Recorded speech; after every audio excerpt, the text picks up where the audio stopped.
Hello प्यारे बच्चों, एक बार फिर से आपका स्वागत है विवेक सिंह क्लासेस में। प्यारे बच्चों, आज का वीडियो इलेक्ट्रिक फील्ड के कॉन्सेप्ट पर आधारित है। इलेक्ट्रिक फील्ड कैसे आता है ये हम लोग अच्छे ढंग से तब समझ पाएंगे जब हम कूलॉम्स लॉ अच्छे ढंग से समझे हों। और बच्चों, आप जानते होंगे कि कूलॉम्स लॉ तब अच्छे ढंग से समझ में आएगा जब हम चार्ज का कॉन्सेप्ट समझे हों, यानी कि सभी हेडिंग एक दूसरे से कोरिलेट करी हुई हैं, बीच से आप कहीं नहीं शुरू कर सकते हो। तो अगर आपको कॉन्सेप्ट अच्छे ढंग से समझ में आ रहा है तो वीडियो कंटिन्यूअस देखिएगा, बीच में से वीडियो देखने से आपको समझ में नहीं आएगा। और इलेक्ट्रिक फील्ड का जो टॉपिक है एक बहुत ही महत्वपूर्ण टॉपिक है, क्योंकि जो गॉस थ्योरम है वो पूरा का पूरा इलेक्ट्रिक फील्ड पर डिपेंड करता है। तो बच्चों, इस उम्मीद के साथ कि आप पूरे मन से इस वीडियो को देखोगे, चलो शुरू करते हैं कॉन्सेप्ट ऑफ इलेक्ट्रिक फील्ड। तो बच्चों, आप लोगों ने ये पढ़ा होगा कूलॉम्स लॉ में कि एक चार्ज होता है, उस चार्ज के आसपास कोई दूसरा चार्ज अगर हम रखें, मानो ये चार्ज Q है, इसके नजदीक कोई दूसरा चार्ज हम रखें स्मॉल q, तो ये चार्ज इस दूसरे चार्ज पर उसके नेचर के हिसाब से फोर्स ऑफ अट्रैक्शन या फोर्स ऑफ रिपल्सन लगाता है। नेचर के हिसाब से का मतलब क्या हुआ कि अगर ये पॉजिटिव होगा तो फोर्स ऑफ रिपल्सन काम करेगा, और नेगेटिव अगर होगा तो फोर्स ऑफ अट्रैक्शन होगा। ये सारी चीजें आप जानते हो। आपने ये भी पढ़ा होगा कि दोनों चार्जेस के बीच में फोर्स की वैल्यू किस फार्मूले से कैलकुलेट की जाती है।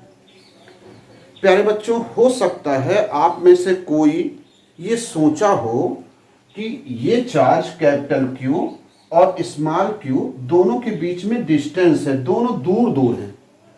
तो क्या ऐसा रीजन है, क्या ऐसा कारण है कि ये चार्ज इस पर फोर्स ऑफ अट्रैक्शन या फोर्स ऑफ रिपल्सन या एक लाइन में कहो इलेक्ट्रोस्टैटिक फोर्स लगा रहा है? कोई ना कोई कारण अवश्य होगा जिसके कारण से ये इसको इफेक्ट कर रहा है, प्रभावित कर रहा है।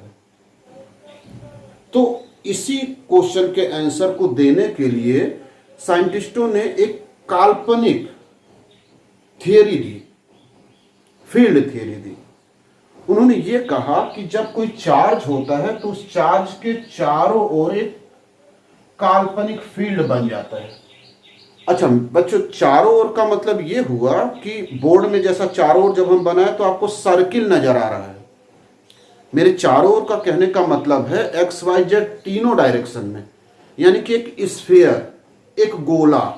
तो अगर चार्ज यहां है तो इसके चारों ओर कहने का मतलब ऐसे पूरे तरफ से कवर किया हुआ एक इन्वायरमेंट बन जाता है, एक रीजन बन जाता है, एक क्षेत्र होता है जिसमें जब कोई दूसरा चार्ज रखा जाए तो वो फोर्स का अनुभव करता है, एक्सपीरियंस करता है।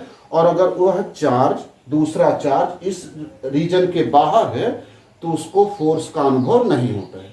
इसी काल्पनिक क्षेत्र को, इसी काल्पनिक रीजन को कहा जाता है इलेक्ट्रिक फील्ड। डिफाइन कर लो इलेक्ट्रिक फील्ड को बड़े आसानी से, किसी चार्ज के चारों ओर का वह रीजन, वह क्षेत्र जिसमें कोई दूसरा चार्ज आकर्षण अथवा प्रतिकर्षण बल का अनुभव करता है, उसे इलेक्ट्रिक फील्ड कहते हैं। तो ये जो बन गया इसे कहेंगे इलेक्ट्रिक फील्ड।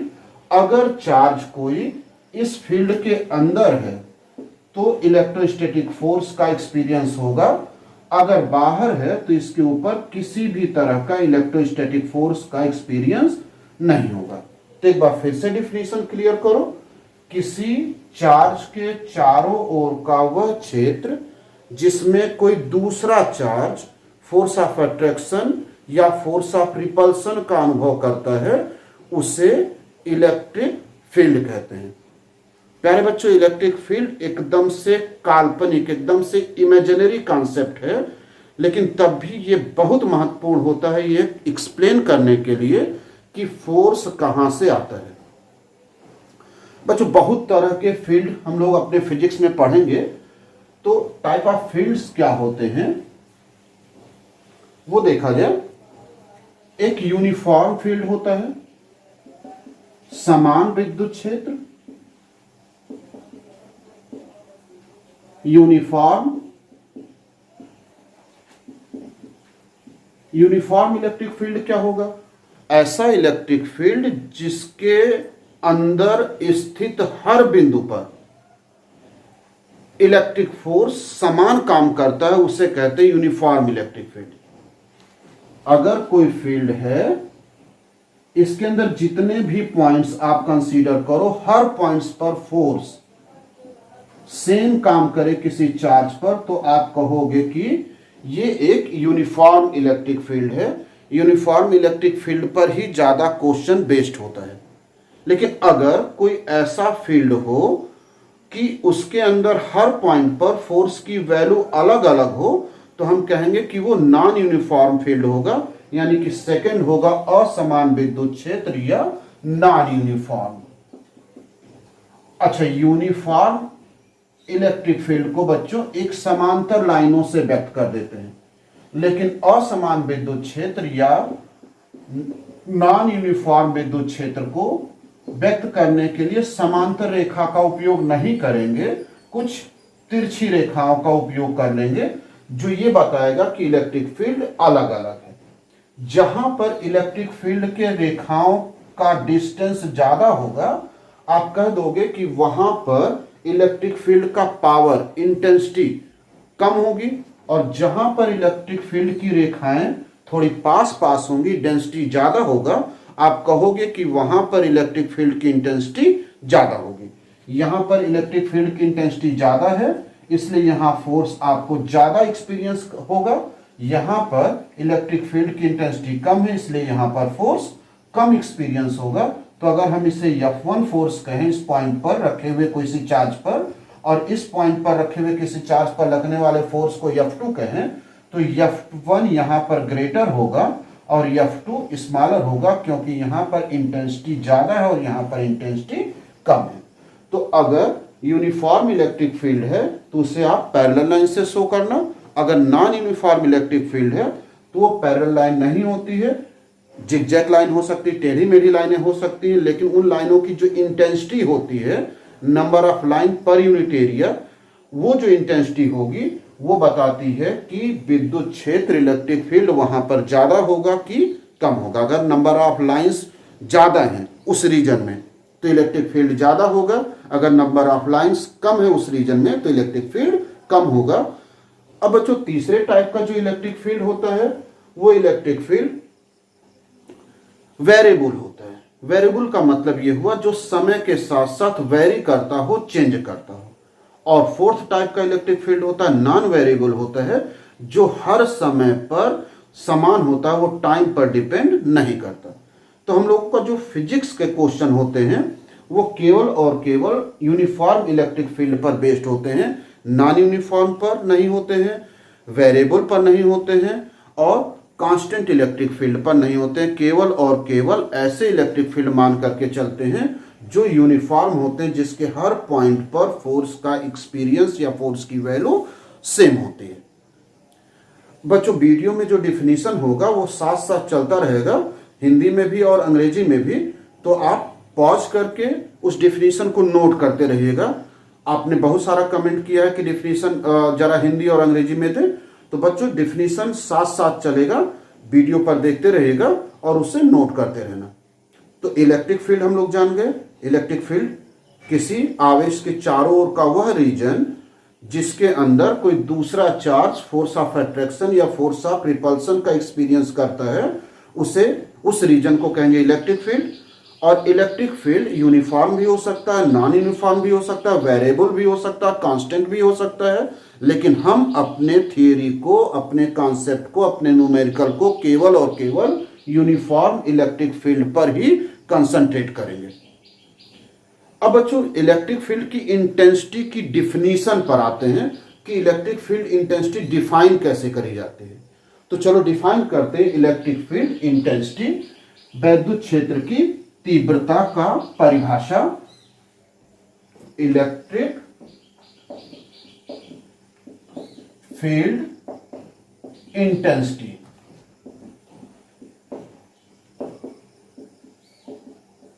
विद्युत क्षेत्र की तीव्रता। तो इलेक्ट्रिक फील्ड की इंटेंसिटी डिफाइन करने के लिए मान लो ये कोई चार्ज है, इस चार्ज के चारों ओर एक इमेजिनरी फील्ड होगा जिसे हम लोग पढ़ चुके इलेक्ट्रिक फील्ड कहेंगे। किसी पॉइंट पर, लाइक पॉइंट ए पर, किसी पॉइंट पर आपको इलेक्ट्रिक फील्ड की इंटेंसिटी पता लगानी है कि यहां पर कितना इलेक्ट्रिक फील्ड होगा। कैसे हम बताएंगे कि इस जगह पर इलेक्ट्रिक फील्ड ज्यादा होगा कि इस जगह पर इलेक्ट्रिक फील्ड कम होगा। तो ये पता लगाने के लिए यहां पर एक चार्ज रखते हैं Q0 Q0, जिसे हम कहते हैं टेस्ट चार्ज, परीक्षण आवेश।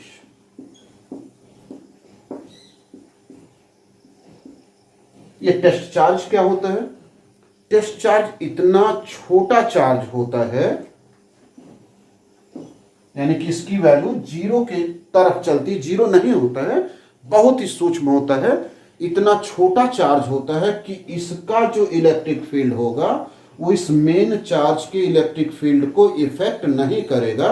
तो टेस्ट चार्ज का डिफिनीशन क्या होगा? वह छोटा चार्ज जो मेन चार्ज के इलेक्ट्रिक फील्ड को प्रभावित नहीं करता है, इफेक्ट नहीं करता है, उसे हम लोग कहते हैं टेस्ट चार्ज। और ये जो टेस्ट चार्ज होता है बाय नेचर पॉजिटिव माना जाता है। इसका कोई लॉजिक नहीं है कि पॉजिटिव ही क्यों माना जाता है, पॉजिटिव माना जाता है। तो जो टेस्ट चार्ज होगा उसका दो नेचर होगा, एक तो बहुत छोटा होगा, टेंस टू जीरो होगा, इसकी वैल्यू जीरो की तरफ बढ़ेगी, और सेकंड होगा कि ये जो Q0 होगा वो हमेशा पॉजिटिव नेचर का होगा। तो बच्चों बात आ रही थी कि ए पर कैसे हम इलेक्ट्रिक फील्ड की वैल्यू पता लगाएंगे कि इलेक्ट्रिक फील्ड की वैल्यू ज्यादा है कि इलेक्ट्रिक फील्ड की वैल्यू कम है, उसकी इंटेंसिटी कैसे पता लगाएंगे। तो आपको करना क्या है कि उस पॉइंट पर एक टेस्ट चार्ज रखोगे। अब ये इलेक्ट्रिक फील्ड के अंदर है तो निश्चित है कि ये जो चार्ज है Q इसको इफेक्टेड करेगा, इसको प्रभावित करेगा, फोर्स ऑफ एक्सपीरियंस देगा, फोर्स ऑफ अट्रैक्शन लगा सकता है, फोर्स ऑफ रिपल्सन लगा सकता है। अगर इसको आपने Q को पॉजिटिव माना तो ये बाय नेचर पॉजिटिव है ही, फोर्स ऑफ रिपल्सन काम करने लगेगा। अगर ये निगेटिव होता तो फोर्स ऑफ अट्रैक्शन होता, मतलब इलेक्ट्रोस्टैटिक फोर्स ए पर काम करने लगेगा। कितना फोर्स काम करेगा उसकी वैल्यू फाइंड आउट कर लो और टेस्ट चार्ज के वैल्यू से डिवाइड कर दो। तो ये जो मान आएगा, ये जो वैल्यू मिलेगी, इसी को कहेंगे electric field at that point, उस बिंदु पर इलेक्ट्रिक फील्ड की इंटेंसिटी। तो डिफाइन कैसे करोगे इलेक्ट्रिक फील्ड की इंटेंसिटी को? अगर Q0 को लेट कर लो 1 कूलम, तो F और E के बीच में रिलेशन क्या होगा? Electric field equal to F। यानी कि किसी पॉइंट पर इलेक्ट्रिक फील्ड की जो वैल्यू होती है वो इलेक्ट्रोस्टैटिक फोर्स के इक्वल होती है। इलेक्ट्रिक फील्ड की वैल्यू इलेक्ट्रोस्टैटिक फोर्स के इक्वल होगी कब? जब उस पॉइंट पर रखे हुए चार्ज का वैल्यू 1 कूलम हो। तो डिफाइन कैसे करेंगे इसको?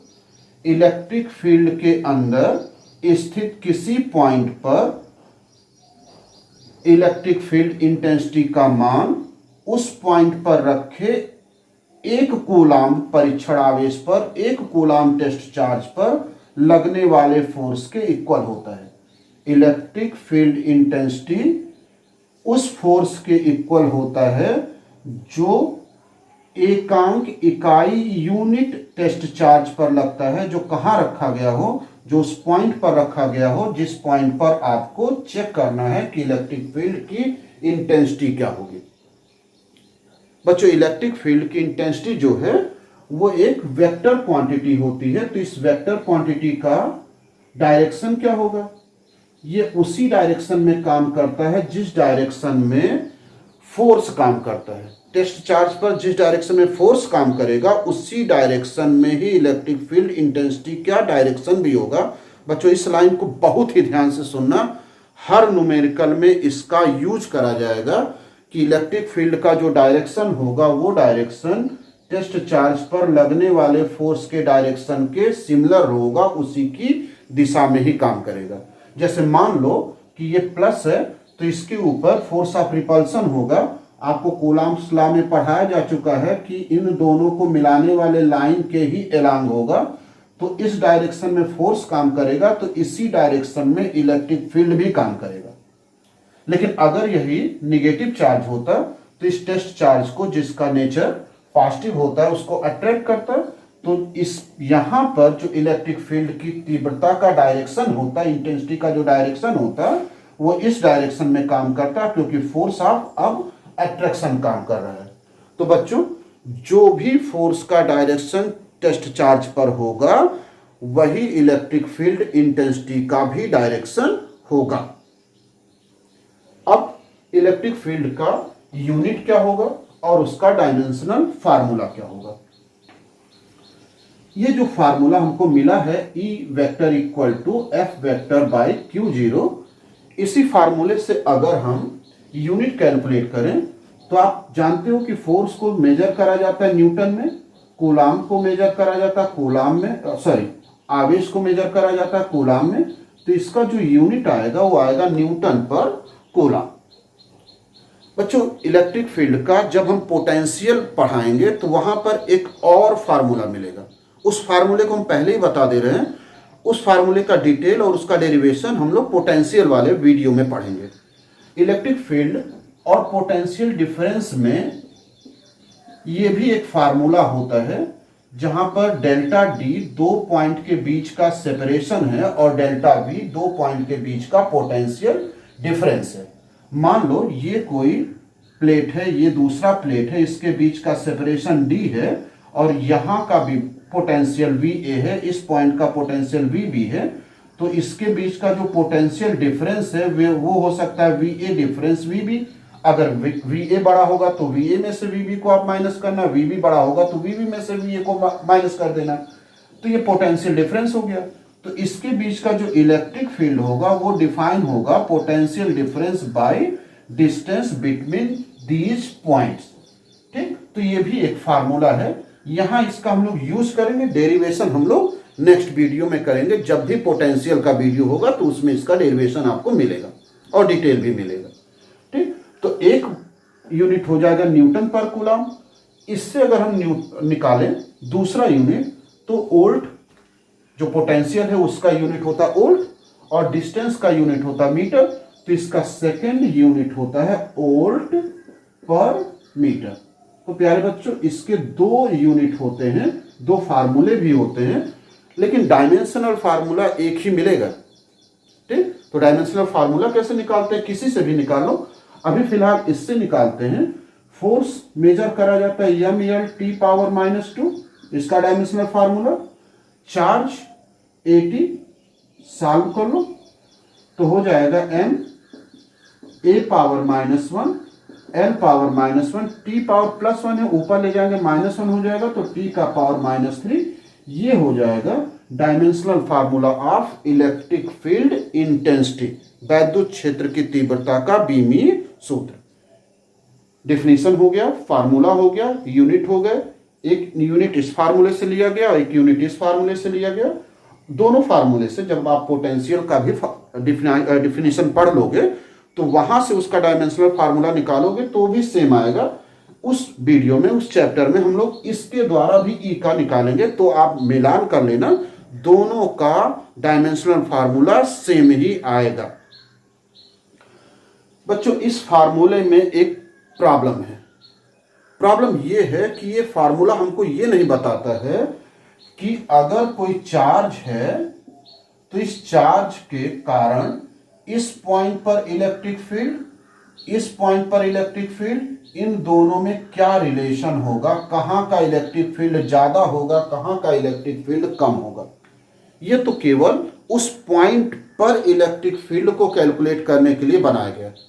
यानी कि इस फार्मूले में हमको डिस्टेंस नहीं मिलता है कि अगर डिस्टेंस ज्यादा होगा तो इलेक्ट्रिक फील्ड पर क्या इफेक्ट पड़ेगा और डिस्टेंस कम होगा तो इलेक्ट्रिक फील्ड पर क्या इफेक्ट होगा।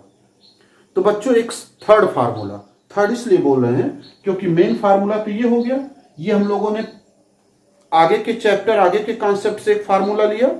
मेन फार्मूला नंबर 2 पर आते हैं, जहां पर इलेक्ट्रिक फील्ड और पॉइंट के बीच का जो सेपरेशन है, डिस्टेंस है, उसमें रिलेशन फाइंड आउट करेंगे। यानी कि electric field due two point charge, बिंदु आवेश के द्वारा इलेक्ट्रिक फील्ड कितना होगा वो देखा जाए। Electric field due two point charge,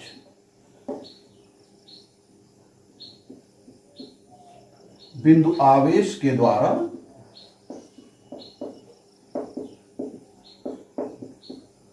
के कारण विद्युत क्षेत्र। बहुत ही आसान सा है, आप सेकेंडों में इसे समझ करके एक बार कर सकते हो, और एक बार जब कर लोगे खुद से तो फिर दोहराने की कोई जरूरत नहीं पड़ेगी। बच्चों आओ जल्दी से देखते हैं कि मेरे पास एक चार्ज है, मेन चार्ज Q, बार बार पॉजिटिव हो सकता है, आप नेगेटिव भी मान लेना। ये मेन चार्ज है, सोर्स चार्ज इसे कहेंगे। इसके कारण किसी पॉइंट पर जो इलेक्ट्रिक फील्ड के अंदर ही है, पॉइंट ए पर हमको इलेक्ट्रिक फील्ड इंटेंसिटी कैलकुलेट करनी है, जो इस सोर्स चार्ज से मेन चार्ज से r डिस्टेंस पर है। तो प्यारे बच्चों क्या समझाए हैं, किसी पॉइंट पर जो इलेक्ट्रिक फील्ड के अंदर है वहां पर इलेक्ट्रिक फील्ड इंटेंसिटी कैलकुलेट करने का मेथड क्या बताए। मेथड ये है कि आप उस पॉइंट पर एक टेस्ट चार्ज रखो।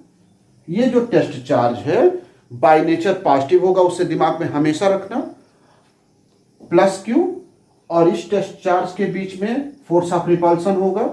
फोर्स ऑफ रिपल्सन का डायरेक्शन क्या होगा, कूलाम ने समझाया था कि दोनों चार्जेस के सेंटर्स को मिलाने वाले लाइन के ही डायरेक्शन में होगा। क्योंकि फोर्स ऑफ रिपल्सन इसलिए बाहर की ओर होगा।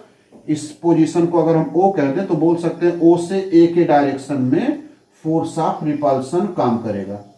तो जिस डायरेक्शन में फोर्स ऑफ रिपल्सन काम कर रहा है, यानी कि फोर्स काम कर रहा है, इलेक्ट्रिक फील्ड की इंटेंसिटी भी उसी डायरेक्शन में होगी। तो इलेक्ट्रिक फील्ड की इंटेंसिटी भी मिल गई हमको। इलेक्ट्रिक फील्ड की इंटेंसिटी कैलकुलेट करने के लिए सबसे पहले हम फोर्स कैलकुलेट करेंगे एट पॉइंट ए, यानी कि पॉइंट ए पर इलेक्ट्रिक फील्ड के कारण, या कह सकते हो प्लस Q चार्ज के कारण कितना फोर्स लग रहा है, जो कि होगा F इक्वल टू K 1/4πε0, उस वाले फार्मूले से Q1 Q2 by R square. इस फार्मूले से लिखा जाए तो हो जाएगा K Q0 by R square. अगर हम Q0 को ट्रांसफर कर दें इक्वल के इस साइड में तो डिवीजन हो जाएगा, तो हो जाएगा K Q by R square. और अभी आपने पढ़ा है कि जिस पॉइंट पर टेस्ट चार्ज रखा गया है उस पॉइंट पर लगने वाले फोर्स और टेस्ट चार्ज के रेशियो को कहा जाता है इलेक्ट्रिक फील्ड इंटेंसिटी। तो ये इलेक्ट्रिक फील्ड इंटेंसिटी का एक और फार्मूला मिल गया जिसमें आपको डिस्टेंस भी नजर आएगा। जी ये बता रहा है कि इलेक्ट्रिक फील्ड की जो इंटेंसिटी है वो डिस्टेंस के स्क्वायर के इनवर्सली प्रोपोर्शनल है, व्युत क्रमानुपाती है। इसका मतलब ये हुआ कि जैसे जैसे डिस्टेंस बढ़ेगा इलेक्ट्रिक फील्ड की वैल्यू कम होती जाएगी। बच्चों अगर डिस्टेंस मान लो हम इनफाइनाइट कर दें, थियोरेटिकल सोच करके देखो, इनफाइनाइट कर दें तो इलेक्ट्रिक फील्ड वहां पर जीरो होना चाहिए। वास्तव में ऐसा नहीं होता है, इलेक्ट्रिक फील्ड कुछ ना कुछ होता जरूर है, शून्य नहीं होता है। ठीक। और दूसरी मजेदार चीज देखो, अगर ये पॉइंट ए यहीं पर होता, ओ पर ही होता, यानी कि आर की वैल्यू जीरो हो जाती तो क्या होता। तो अगर आर की वैल्यू जीरो होती तो इलेक्ट्रिक फील्ड जीरो से डिवाइड करते तो इनफाइनाइट आता। इसका मतलब इलेक्ट्रिक फील्ड उसी पॉइंट पर इनफाइनाइट होता है, लेकिन वास्तव में ऐसा होता नहीं है। यहां पर थोड़ा सा दिमाग को क्लियर कर लीजिएगा। इलेक्ट्रिक फील्ड जब हमको कैलकुलेट करना होता है due to main charge, source charge, तो जो सेपरेशन होता है वो कुछ ना कुछ फाइनाइट होना चाहिए, सेपरेशन जीरो नहीं होना चाहिए।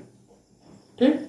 तो प्यारे बच्चों ये हो गया फार्मूला। यहां पर के को जरा याद कर लो, के क्या था, 1/4πε0 Q बाई आर स्क्वायर।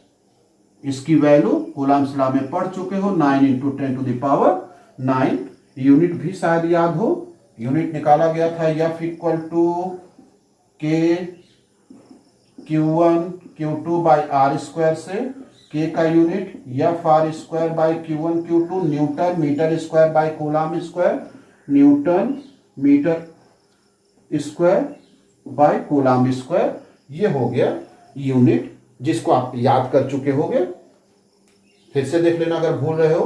के आया F into R square Q1 Q2, F का unit newton metre square by coulomb square. अगर बच्चों हम लोग इलेक्ट्रिक फील्ड इंटेंसिटी और डिस्टेंस के बीच में ग्राफ खींचें, इलेक्ट्रिक फील्ड इंटेंसिटी और सेपरेशन या कह सकते हो डिस्टेंस, इसके बीच में ग्राफ खींचें, तो जैसे जैसे हम लोग डिस्टेंस को बढ़ा रहे हैं वैल्यू डिक्रीज कर रही है। तो इस ग्राफ को हम लोग ऐसे खींच सकते हैं,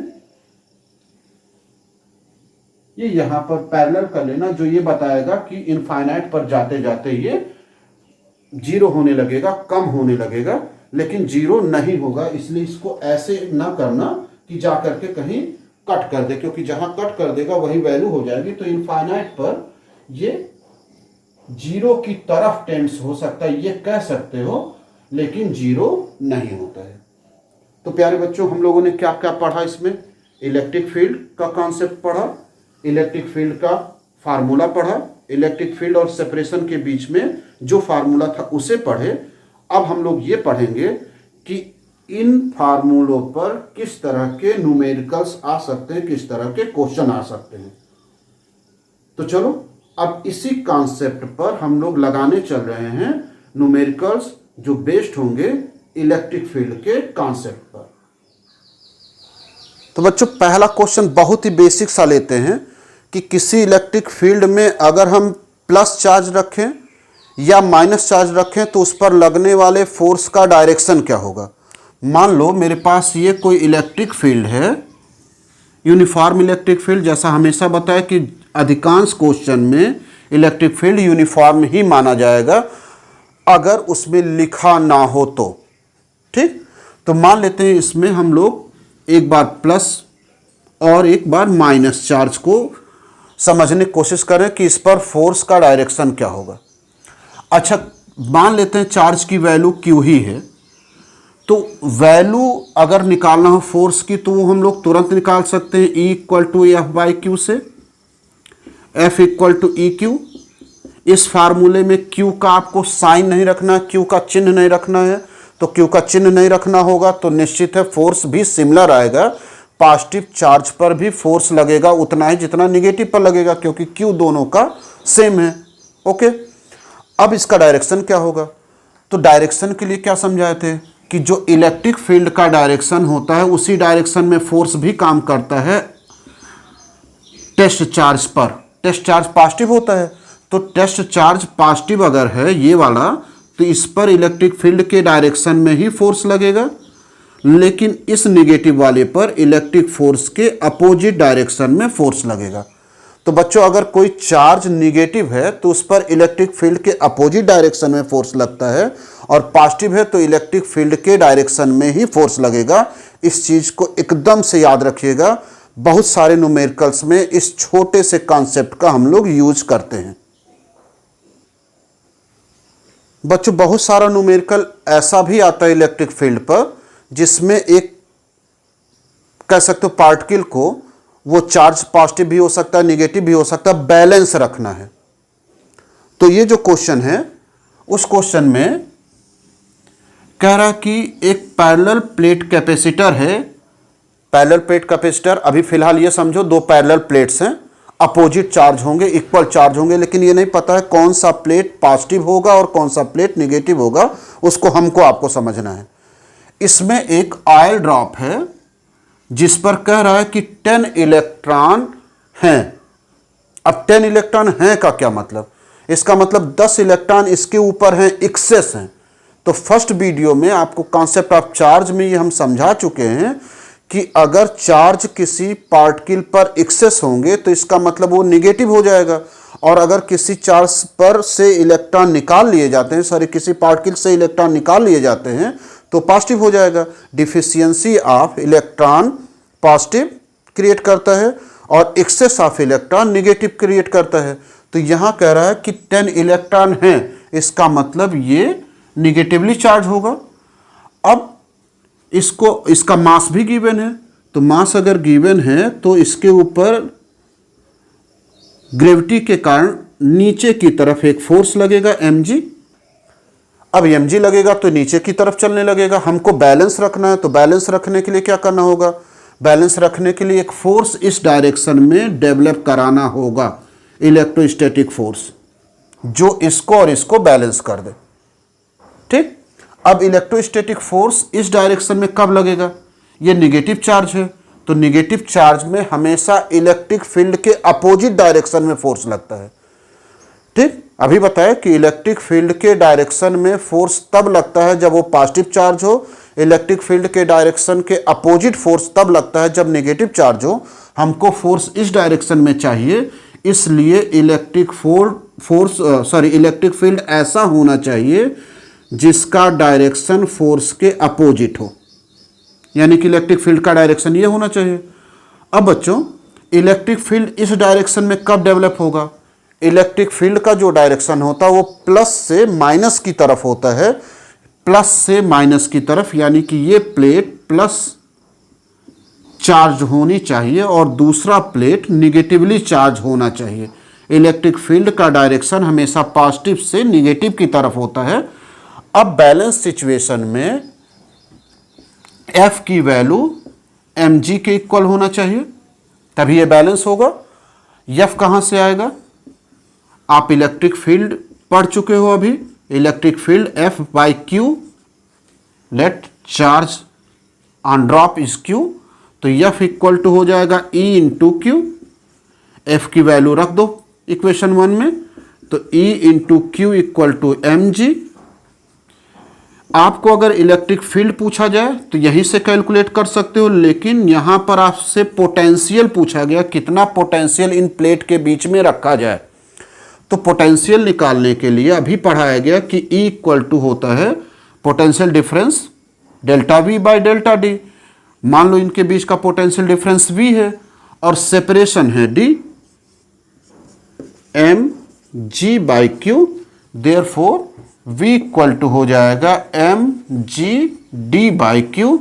आप क्वेश्चन में से देख करके सभी की वैल्यू रख दो। इस क्वेश्चन में जो चार्ज दिया है उसका मास गिवन है 3 into 10 to the power minus 16, m की वैल्यू गिवन है 3 into 10 to the power minus 16 kilogram. Number of electron जो इस पर थे वो है 10 इलेक्ट्रॉन।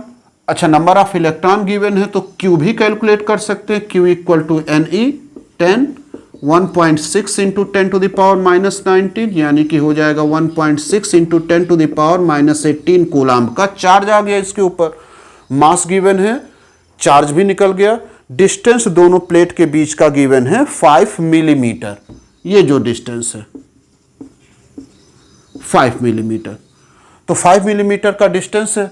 तो बच्चों ये मिलीमीटर है, हम लोग मेजर करते हैं मीटर में, तो मिलीमीटर को मीटर में कन्वर्ट करने के लिए आप 1000 से डिवाइड कर देना, यानी कि ये हो जाएगा 5 into 10 to the power minus 3 metre. सभी की वैल्यू रख लो, तो हो गया m 3 into 10 to the power minus 16, g 10, d 5 into 10 to the power minus 3, charge है 1.6 into 10 to the power minus 18। Solve किया जाए 150 हो जाएगा, एक पॉइंट हटा लोगे तो एक जीरो बढ़ाना पड़ेगा। 10 टू द पावर हो जाएगा 16 माइनस 3, ऊपर हो गया माइनस 19, नीचे से प्लस 18 हो जाएगा, साइन चेंज हो जाएगा तो ऊपर बचेगा 10 to the power minus 1। 10 to the power minus 1 का मतलब हो गया 1/10 भी आप कर सकते हो, एक जीरो भी कैंसिल हो जाएगा। अब इसे सॉल्व कर लो,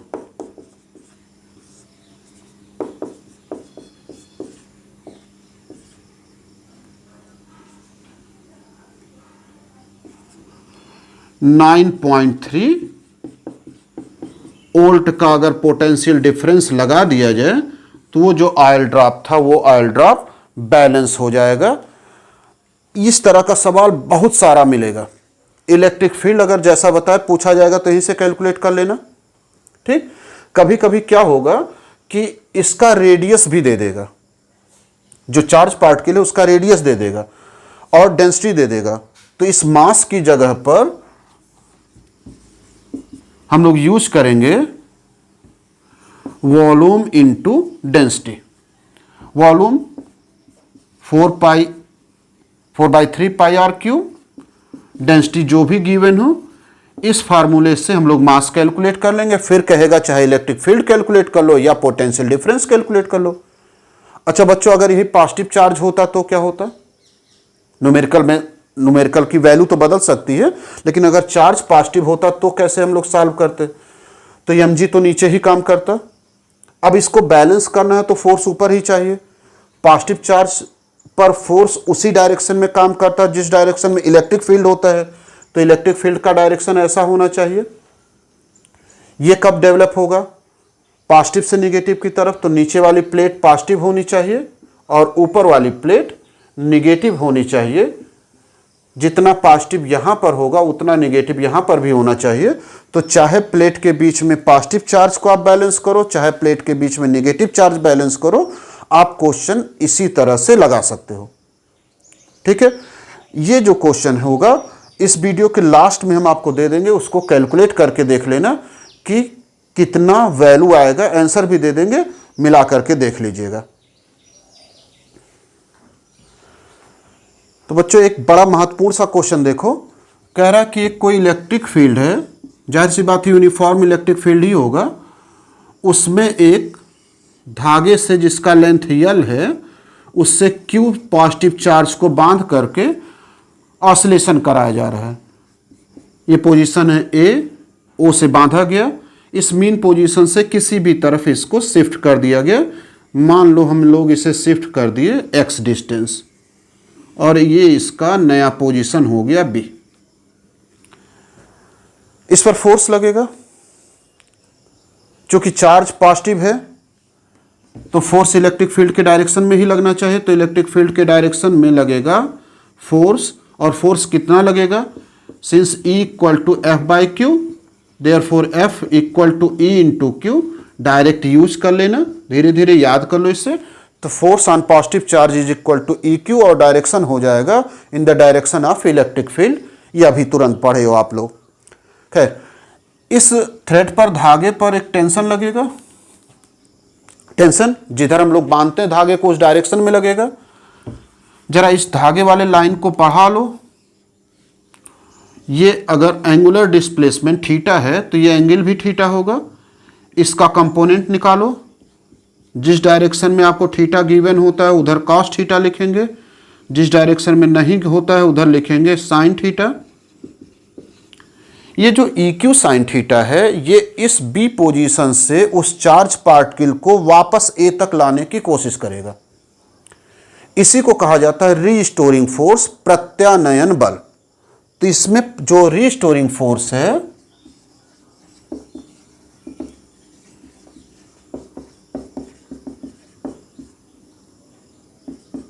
प्रत्यानयन बल वो कितना होगा? F equal to E Q sine theta. बच्चों जरा एक बार फिर से फिगर में डिस्प्लेसमेंट को देखना। Displacement from A to B है, ए से बी की तरफ है, और जो रीस्टोरिंग फोर्स है जो उसे वापस मीन पोजीशन पर ला रहा है वो उसके अपोजिट डायरेक्शन में है। तो इसे कैसे हम लोग रिप्रेजेंट करेंगे इक्वेशन में? यहां माइनस लगा देंगे, जो ये बताएगा। माइनस अगर पूछा जाए कि क्यों लगाया जाता है तो माइनस इसलिए लगाया गया क्योंकि रीस्टोरिंग फोर्स यानी कि प्रत्यानयन बल का जो डायरेक्शन है वो डिस्प्लेसमेंट के अपोजिट है, इसलिए माइनस साइन लगा दिया गया। अब जरा साइन थीटा की वैल्यू निकाल करके रख दो।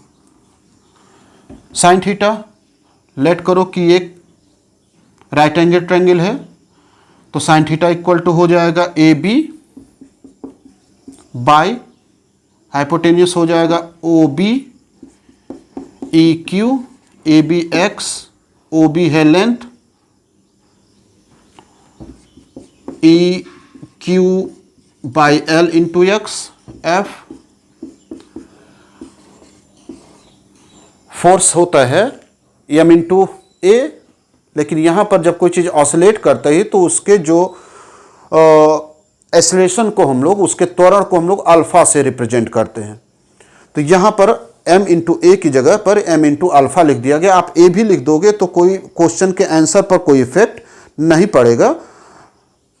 तो अल्फा इक्वल टू हो जाएगा minus E Q by M into L into X. Oscillation के कंडीशन में अल्फा का फार्मूला होता है omega square into Y, Y वहां पर डिस्प्लेसमेंट है, तो जरा कंपेयर कर दो तो ओमेगा स्क्वायर की जगह पर लिखा हुआ है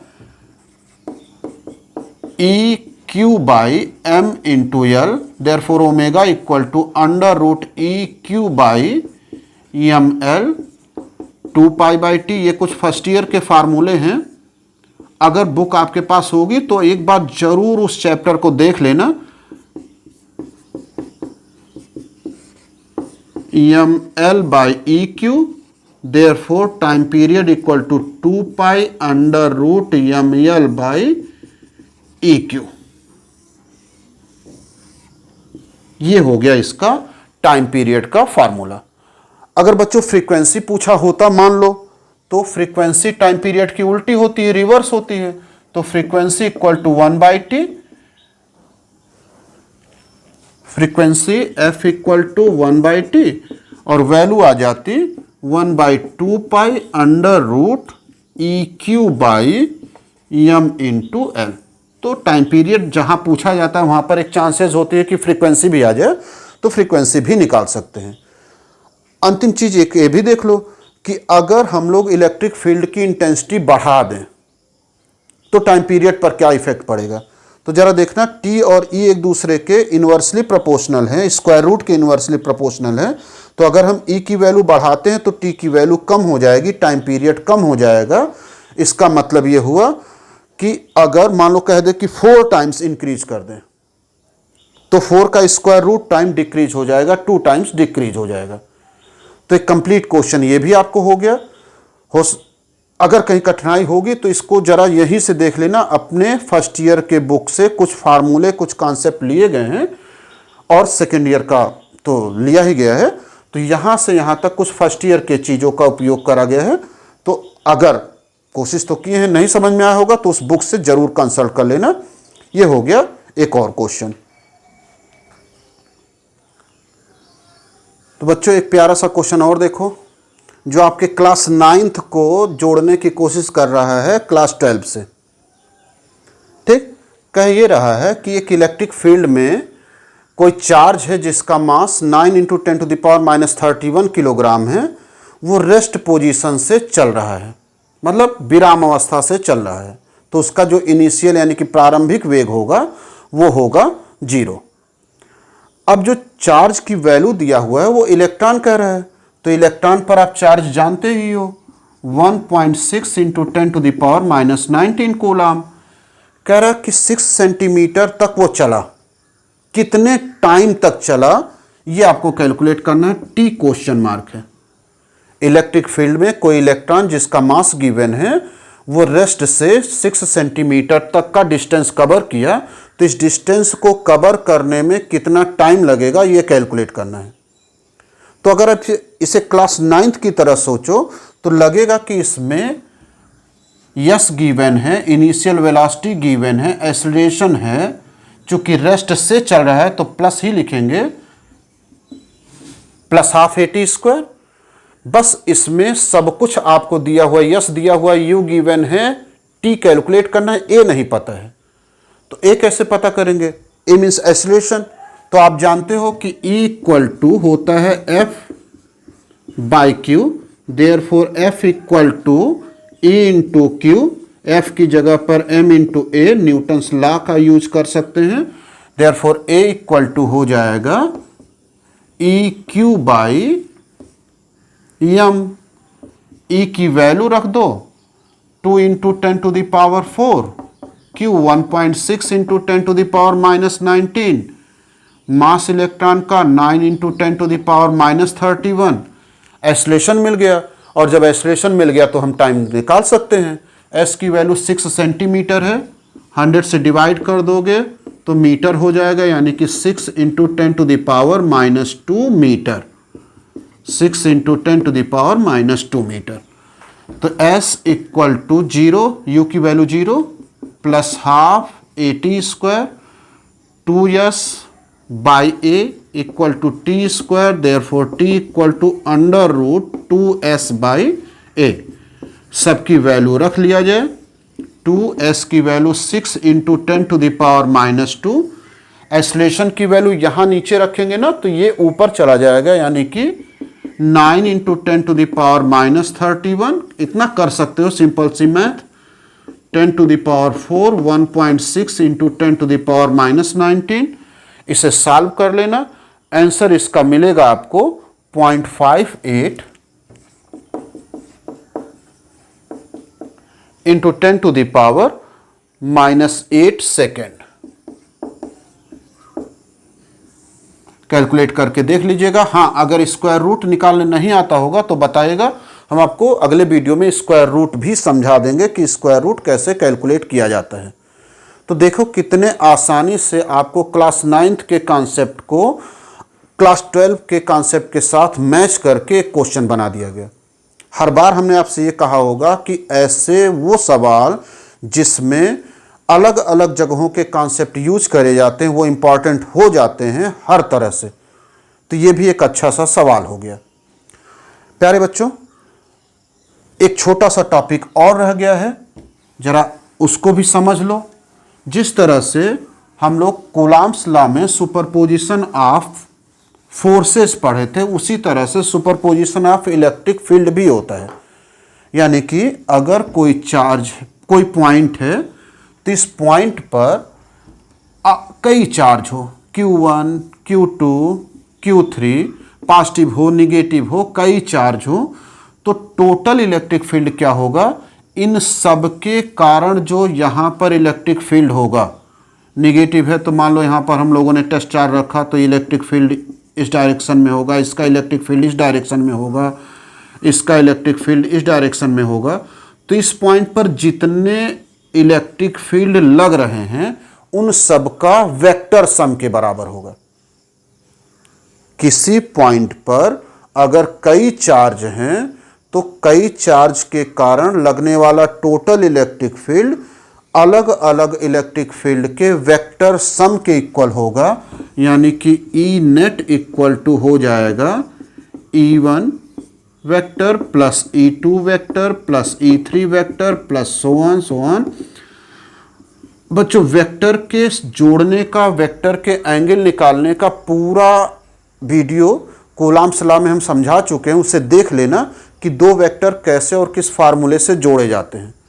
और अगर आपको कूलॉम्स लॉ के न्यूमेरिकल्स आते होंगे तो इसके न्यूमेरिकल्स जो सुपरपोजिशन थियरी पर आधारित है वो बहुत ही आसान है।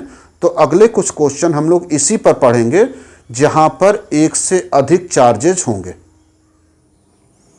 बच्चों, अगर सुपरपोजिशन लॉ ठीक ढंग से समझ लिया गया तो चलो इस पर क्वेश्चन अटेम्प्ट करते हैं।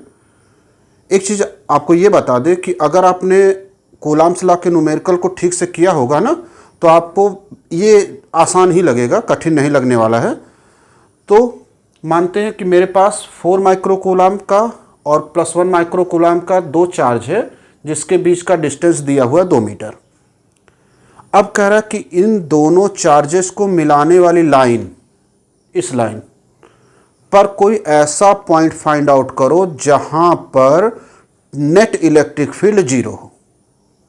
तो नेट इलेक्ट्रिक फील्ड 0 कहां हो सकता है? जहां पर इक्वल हो और अपोजिट डायरेक्शन का इलेक्ट्रिक फील्ड हो। तो आप पता करो कहां इक्वल एंड अपोजिट होने के चांसेस हैं। अगर आप ध्यान से देखो तो 3 रेंज है दोनों चार्जेस के बीच में, 4 माइक्रो कूलॉम के उस साइड और 1 माइक्रो कूलॉम के इस साइड।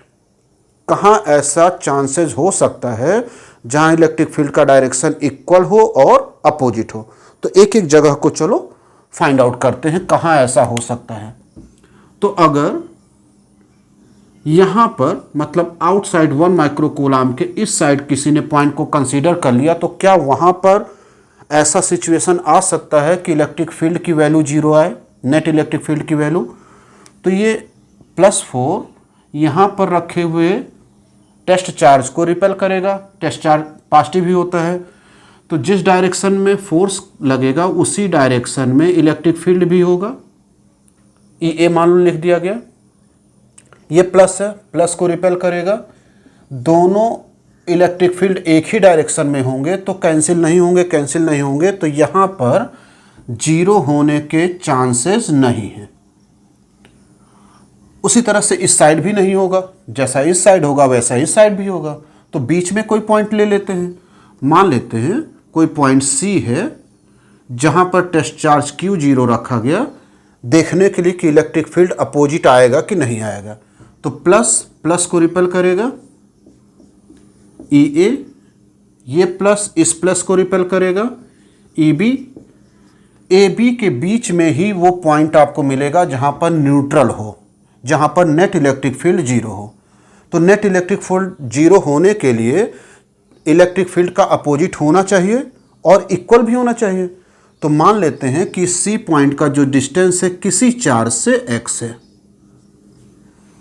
तो इलेक्ट्रिक फील्ड 0 हो, इसका मतलब हो गया कि EA और EB की वैल्यू बराबर हो और डायरेक्शन अपोजिट हो। तो फिगर में हम लोगों ने देख लिया अपोजिट डायरेक्शन आ रहा है। EA इलेक्ट्रिक फील्ड है due to charge at point A, तो हो जाएगा K Q 4 micro 10⁻⁻6, distance x square K 1 micro 1 × 10⁻⁻6। इस साइड से डिस्टेंस हो जाएगा 2 - x, चूँकि टोटल डिस्टेंस 2 गिवन है, तो 2 - x स्क्वायर। सॉल्व कर लो, स्क्वायर रूट निकाल लेना, 2/x 1/2 - x, cross multiplication 3x = 4, x = 4/3 metre. मतलब +4 माइक्रो कूलाम से 4/3 मीटर के डिस्टेंस पर ऐसा पॉइंट मिलेगा जहां नेट इलेक्ट्रिक फील्ड 0 होगा, और वो पॉइंट A तथा B, A और B के बीच में ही कहीं होगा। ठीक, इधर से भी अगर कैलकुलेट करना हो तो 2 में से आप x माइनस कर दोगे, पता चल जाएगा कि 1 माइक्रो कूलाम से वो डिस्टेंस कितना होगा। अच्छा, ऐसा भी हो सकता है इस क्वेश्चन में कि अगर चार्ज निगेटिव कर दे, यानी कि अपोजिट कर दे, एक प्लस और एक माइनस, तो नल पॉइंट उदासीन बिंदु कहाँ हो सकता है जहां पर इलेक्ट्रिक फील्ड 0 हो।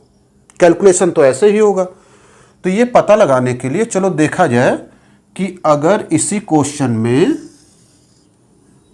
+4E +4 micro coulomb -1 micro coulomb अगर कर दिया जाए, तो जो उदासीन बिंदु है, यानी कि ऐसा पॉइंट जहां नेट इलेक्ट्रिक फील्ड 0 है, वो कहां आएगा। फिर से 3 सिचुएशन हो जाएंगे, एक आउटसाइड -1, एक इधर की तरफ और एक बीच में। तो चलो यहां चेक कर लेते हैं। C टेस्ट चार्ज रखो, प्लस प्लस को रिपेल करेगा EA, माइनस प्लस को अट्रैक्ट करेगा EB, यानी कि आउटसाइड 4 माइक्रो कूलाम के एक चांस बन सकता है, चांस है कि इलेक्ट्रिक फील्ड 0 हो। जब इधर वही सिचुएशन है तो उधर भी आउटसाइड वही सिचुएशन होगा, यानी कि आउटसाइड उदासीन बिंदु मिल सकता है। लेकिन अगर बीच में किसी ने पॉइंट को कंसीडर कर लिया तो Q0 मान लो, प्लस प्लस को रिपेल करेगा, इलेक्ट्रिक फील्ड इस डायरेक्शन में होगा, माइनस अगर है तो इसको अट्रैक्ट करेगा, इलेक्ट्रिक फील्ड इसी डायरेक्शन में होगा। दोनों एक ही डायरेक्शन में है, इसलिए 0 नहीं होंगे। तो अगर लाइक चार्जेज हैं तो जो नल पॉइंट होगा, नल पॉइंट मीन्स उदासीन पॉइंट होगा जहां इलेक्ट्रिक फील्ड 0 होगा, वो दोनों चार्जेस के बीच में कहीं होगा। और अगर अनलाइक चार्जेज हैं तो इलेक्ट्रिक फील्ड जो जहां पर 0 होगा वो पॉइंट या तो इस साइड होगा बाहर की तरफ, या तो उधर की तरफ होगा। किसी एक तरफ आप बना लेना।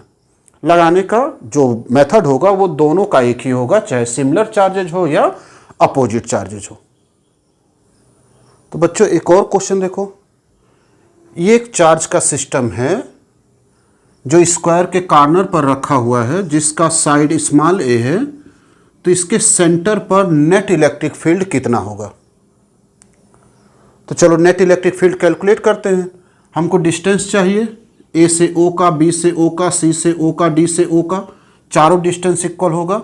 और आप ये जानते हो कि अगर साइड ए गिवन है तो इसका जो डायगोनल होता है ए सी और बी डी, ये होता है a√2 साइड √2। तो अगर हाफ हाफ कर दे तो डिस्टेंस हमको मिल जाएगा OA equal to OB equal to OC equal to OD, जो हो जाएगा a√2/2 a/√2। डिस्टेंस मिल गया। इलेक्ट्रिक फील्ड चलो निकालें। Electric field due to charge at A, EA, K Q by distance AO square. AO की वैल्यू है a/√2 square. Square करेंगे √2 का स्क्वायर 2, ऊपर हो जाएगा तो 2KQ/a²। इसका डायरेक्शन सोचो, यहाँ पर टेस्ट चार्ज Q0 है, प्लस प्लस को रिपेल करेगा तो इलेक्ट्रिक फील्ड इस डायरेक्शन में होगा EA। इसी तरह से EB की जो वैल्यू होगी, Q वही है जो A पर है, डिस्टेंस भी वही है B से O का जो A से O का है, तो जो इलेक्ट्रिक फील्ड A के कारण होगा वही इलेक्ट्रिक फील्ड B के भी कारण होगा। तो आप लिख सकते हो 2KQ/a², यानी कि EB और EA एक दूसरे के इक्वल है मैग्नीट्यूड में। डायरेक्शन चेक करो, ये प्लस प्लस को रिपेल करेगा तो जिस डायरेक्शन में फोर्स होगा उसी डायरेक्शन में इलेक्ट्रिक फील्ड होगा, तो ये हो गया EB। EC वैल्यू Q ही है, डिस्टेंस वही है, तो मैग्नीट्यूड वही होगा, परिमाण वही होगा जो A का था जो B का था, तो EC भी वही आएगा जो EA का था, लेकिन डायरेक्शन चेंज हो जाएगा। यहाँ पर माइनस इस टेस्ट चार्ज को अट्रैक्ट करेगा तो EC इसी डायरेक्शन में लगेगा जिस डायरेक्शन में EA था, तो EC की भी वैल्यू वही होगी जो EA की वैल्यू थी। चलो ये भी हो गया। D Q ही चार्ज है, फार्मूले में आपको माइनस और प्लस में से केवल और केवल मैग्नीट्यूड रखना रहता है, इसलिए माइनस Q नहीं रखना है, तो मैग्नीट्यूड चारों का इक्वल ही है, इसलिए डिस्टेंस भी इक्वल होने के कारण वैल्यू भी सेम आएगी, तो ED भी वही आएगा। बस डायरेक्शन क्या होगा, निगेटिव है, टेस्ट चार्ज को अपनी ओर अट्रैक्ट करेगा, तो ये हो जाएगा ED। अब O पर अगर ध्यान से देखो तो EC और EA एक डायरेक्शन में लग रहे हैं, इसलिए इनका जो टोटल होगा वो हो जाएगा EA प्लस EC। तो EA, EB, EC, ED सब इक्वल है, तो इसको हम लोग लिख सकते हैं 2EA। इसी तरह से EB और ED एक ही डायरेक्शन में है, तो इसका टोटल हो जाएगा EB plus ED। EB ED equal है, तो इसका भी वैल्यू हो जाएगा 2EB, या B की जगह पर A रख देंगे तो 2EA। ये भी EA के इक्वल है, ये भी EA के इक्वल है, तो चारों वैल्यूज इक्वल हैं, इसलिए E' इन दोनों का टोटल भी 2EA के इक्वल, इन दोनों का टोटल भी 2EA के इक्वल। अब इन दोनों का टोटल हो गया तो उसको हम एक वेक्टर से दिखा दें, E', इन दोनों का टोटल इक्वल हो गया, उसको एक वेक्टर से दिखा दें, E'। इस डायरेक्शन में दोनों का मैग्नीट्यूड इक्वल है, दोनों के बीच का एंगल, डायगोनल जो होते हैं स्क्वायर के वो 90 एंगल पर बाइसेक्ट करते हैं, इसलिए जो टोटल होगा वो हो जाएगा √E' plus E'' plus 2E' cos 90 zero, तो ये पूरा टर्म जीरो हो जाएगा √E'² 2EA का square 4EA² plus 4EA² means हो गया 8EA², तो हो जाएगा 4 का स्क्वायर रूट 2 EA² का स्क्वायर रूट EA √2। EA की वैल्यू रख लिया जाए, EA की वैल्यू आई है 2KQ/a² इंटू 2 और अंडर रूट 2, यानी कि हो जाएगा 4 अंडर रूट 2 के क्यू बाई ए स्क्वायर। के की अगर वैल्यू आप रखना चाहो तो हो जाएगा 4 pi epsilon naught 4 under root 2 Q by A square. ये नेट इलेक्ट्रिक फील्ड हो जाएगा एट पॉइंट ओ। इसका डायरेक्शन क्या होगा, ये आपको बताया जा चुका है कि दो वेक्टर अगर इक्वल हैं मैग्नीट्यूड में तो जो उनका रिजल्टेंट होता है वो उनको बाइसेक्ट करता है, अर्थात ये और ये ई और ई डैश और ई डबल डैश मैग्नीट्यूड में इक्वल हैं, दोनों के बीच का 90 एंगल है। तो ये किस डायरेक्शन में लगेगा, ये किसी भी वेक्टर से ई डैश से भी 45 ई डबल डैश से भी 45 एंगल पर काम करेगा, यानी कि इन दोनों साइड के पैरेलल होगा, एडी के पैरेलल या बीसी के पैरेलल होगा और डाउनवर्ड डायरेक्शन में होगा। तो बच्चों एक और क्वेश्चन देखो, एक राइट एंगल ट्रायंगल है जिसका दो साइड ए है, इसके कॉर्नर्स पर प्लस क्यू चार्ज है, तो हाइपोटेनियस यानी कि कोण के मिड पॉइंट डी पर नेट इलेक्ट्रिक फील्ड कितना होगा, टोटल इलेक्ट्रिक फील्ड कितना होगा, ये डी मिड पॉइंट है। तो ए सी पाइथागोरस थ्योरम से कैलकुलेट कर लोगे तो अंडर रूट ए स्क्वायर प्लस ए स्क्वायर यानी कि 2a स्क्वायर का स्क्वायर रूट हो जाएगा a under root 2। Distance a से d का कितना होगा, हाफ हो जाएगा, तो a under root 2/2 a by under root 2। b से d का भी डिस्टेंस की जरूरत पड़ेगी, ये हो गया a बाई अंडर रूट 2। तो ये भी तो एक राइट एंगल ट्रायंगल है, इससे चलो बी डी निकालते हैं। तो फिर से Pythagoras theorem, B C square equal to B D square plus C D square. B C square हो गया A square, B D square find out करना है, सी डी स्क्वायर की वैल्यू है ए बाई अंडर रूट 2 का square यानी कि A square by 2। Therefore B D square equal to A square minus A square by 2 हो गया A square by 2, B D equal to A under root 2। आप ये कह सकते हो कि इन तीनों का डिस्टेंस, ए से डी का डिस्टेंस, बी से डी का डिस्टेंस और सी से डी का डिस्टेंस सेम आएगा। अब इलेक्ट्रिक फील्ड कैलकुलेट करें। ई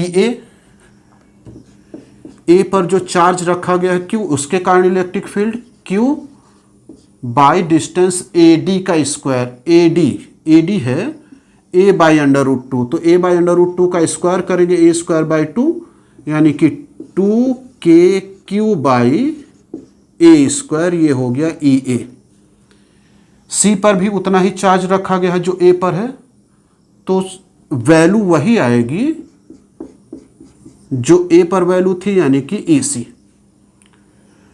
B पर भी वही चार्ज रखा हुआ है, डिस्टेंस भी B से D का उतना ही है जितना C से D का है, जितना A से D का है, तो यही जो वैल्यू थी यही वैल्यू आ जाएगी ई बी। अब जरा इनका डायरेक्शन देख लिया जाए। ई ए का डायरेक्शन, ये प्लस यहाँ रखे हुए D पर रखे हुए प्लस Q0 चार्ज को रिपेल करेगा, तो ई ए का ये डायरेक्शन हो जाएगा। C ये भी प्लस है, टेस्ट चार्ज प्लस होता ही है, रिपल्सन होगा, इस डायरेक्शन में ई सी हो जाएगा। ई ए और ई सी दोनों इक्वल हैं, अपोजिट भी है, तो ई सी और ई ए एक दूसरे को कैंसिल कर देंगे, खत्म हो गया, यानी कि इन दोनों का रिजल्टेंट हो गया 0।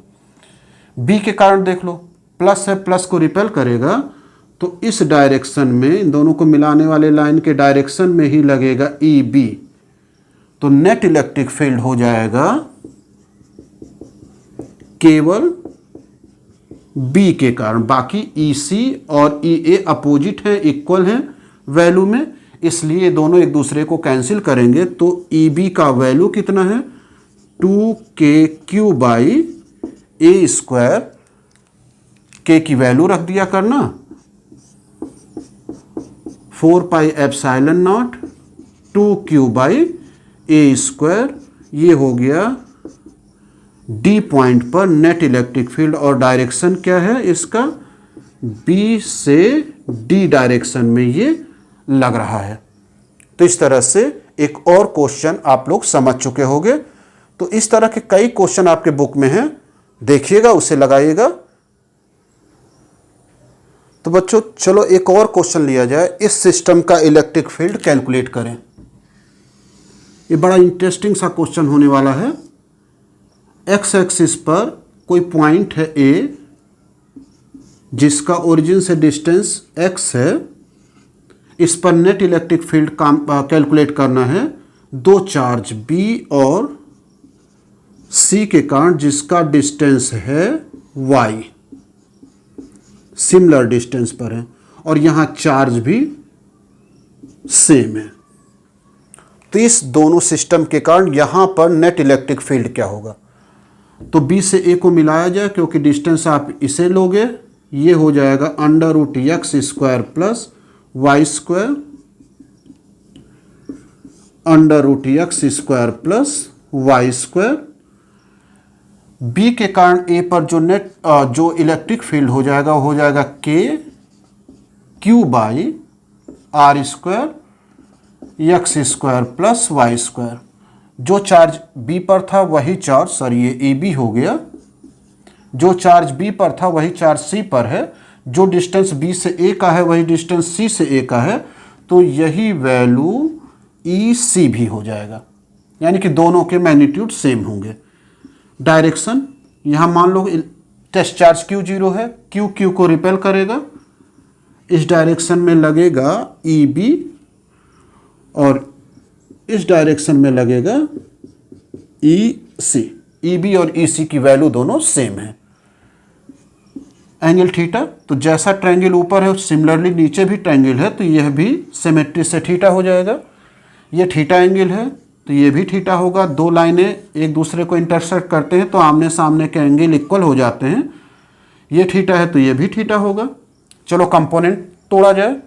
EB का कंपोनेंट एक्स एक्सिस के अलॉन्ग हो जाएगा EB cos थीटा, और वाई एक्सिस के अलॉन्ग लेकिन नीचे की ओर हो जाएगा EB sin थीटा। इसी तरह से EC का कंपोनेंट एक्स एक्सिस के अलॉन्ग हो जाएगा EC cos थीटा, और वाई एक्सिस के अलॉन्ग ऊपर की ओर हो जाएगा EC sin थीटा। EB और EC दोनों इक्वल हैं, तो EC sin theta EB sin theta equal हो जाएंगे, और अपोजिट है इसलिए ये एक दूसरे को कैंसिल कर देंगे। ये तो ब्रेक हो ही चुका है, तो आपको समझाने के लिए इसे मिटा दे रहे हैं।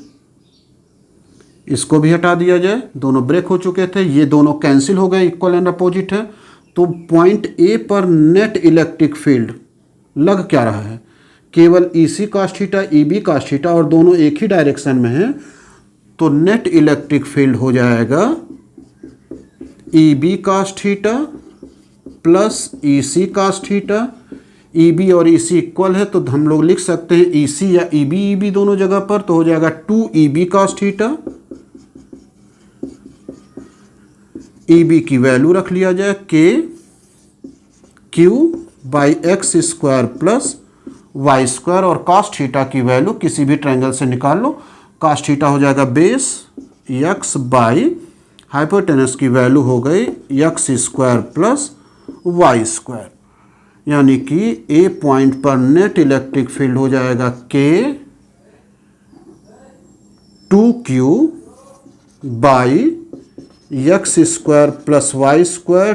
टोटल पावर हो जाएगा 3/2 इंटू x, और इसका डायरेक्शन क्या होगा? x एक्सिस के अलॉन्ग आउटसाइड की तरफ होगा। अच्छा, हम 2Q को एक साथ रखे हुए हैं, इसके पीछे एक लॉजिक, एक कारण है। मान लो अगर कोई आपसे क्वेश्चन पूछ दे कि ऐसे ही 4 चार्जेज हो, एक इस तरह से हो, यहां पर +Q हो, यहां पर +Q हो, और इस तरह से हो।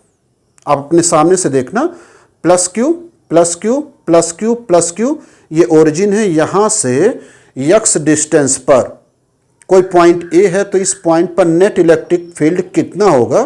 तो चूंकि यहां पर 4 चार्जेज हो गए, Q Q Q और Q, तो आप बिना कैलकुलेशन करे तुरंत बता देना कि नेट इलेक्ट्रिक फील्ड ऐसे 4 सिमेट्रिकल चार्जेस के कारण हो जाएगा K4Q x² plus Y square to the power 3/2 into x, जहां x डिस्टेंस है ओरिजिन से सभी का, सॉरी x है उस पॉइंट का डिस्टेंस ओरिजिन से, और y है चार्जेस का डिस्टेंस। तो अगर इस तरह से सिमेट्रिकल 4 चार्जेज होंगे तो ये 4 क्यों आएगा, 2 चार्जेज हैं तो 2 क्यों आ जाएगा। तो आपको ये समझ में आ गया होगा। तो इस तरह से हम लोग मोस्टली जितने भी सवाल बन सकते थे वो सभी सवाल पढ़े। अब अपने बुक से भी सवालों को लगाना, इससे ज़्यादा तरह के सवाल नहीं होंगे। प्यारे बच्चों, इतना पढ़ने के बाद अगर हम आपसे एक लाइन कहें तो आपको अफसोस होगा कि इतना सब कुछ हम लोग जो पढ़ें वो सभी जगह पर सही नहीं होता है। यह केवल और केवल पॉइंट चार्ज के लिए सही होता है। तो अगर कल को कोई क्वेश्चन आपसे पूछ दे कि इस तरह का कोई सिस्टम है, एक वायर है जिस पर चार्ज है, तो इस वायर के कारण नेट इलेक्ट्रिक फील्ड किसी पॉइंट पर कैलकुलेट करो, तो अफसोस है कि हम लोग इतना पढ़ने के बाद भी इलेक्ट्रिक फील्ड नहीं कैलकुलेट कर सकते हैं। प्यारे बच्चों, यह केवल और केवल कॉन्सेप्ट पॉइंट चार्ज के लिए है। तो अगला जो वीडियो होगा उसमें हम लोग चार्ज डिस्ट्रीब्यूशन अगर सिस्टम में है, जैसे प्लेट हुआ, रिंग हुआ, वायर हुआ, तो इन सभी चार्ज पॉइंट चार्ज ना हो, उसके अतिरिक्त अगर चार्ज डिस्ट्रीब्यूशन है, चार्ज सिमेट्रिकली इधर उधर पूरा डिस्ट्रीब्यूट कर दिया जाए, तो उस सिस्टम के कारण नेट इलेक्ट्रिक फील्ड क्या होगा ये हम लोग कैलकुलेट करेंगे। आप तब तक इसे पढ़ते रहिएगा। आशा करेंगे कि समझ में आया होगा। जो भी कठिनाई होगी हमको बताइएगा। तब तक के लिए बाय बाय।